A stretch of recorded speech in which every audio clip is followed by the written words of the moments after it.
Don't put on a show.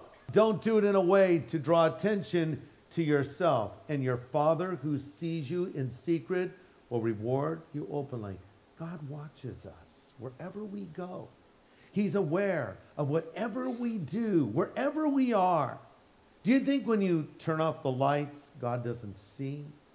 God sees your thoughts. He sees your heart's intent. And he watches what we give. In fact, there's a story in Mark chapter 12. It tells us that Jesus went over to the collection box in the temple and sat and watched as crowds dropped in their money. And many rich people put in large amounts, and then a poor widow came along and dropped in 2 pennies.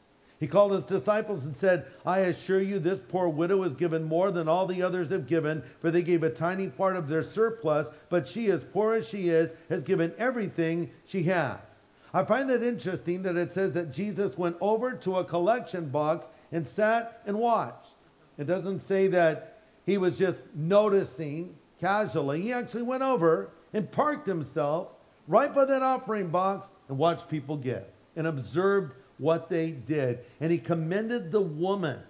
He didn't put the others down. They did give after all, but he commended her because she gave everything. It was an act of pure worship. So he says, when you give, do it in a way that honors God. Don't draw attention to yourself, because if you do, you have your reward. Or a literal translation is, you've been paid in full and received it. So if everybody knows what you've done, you don't get a heavenly reward. But if you've done it quietly, there will be a heavenly reward.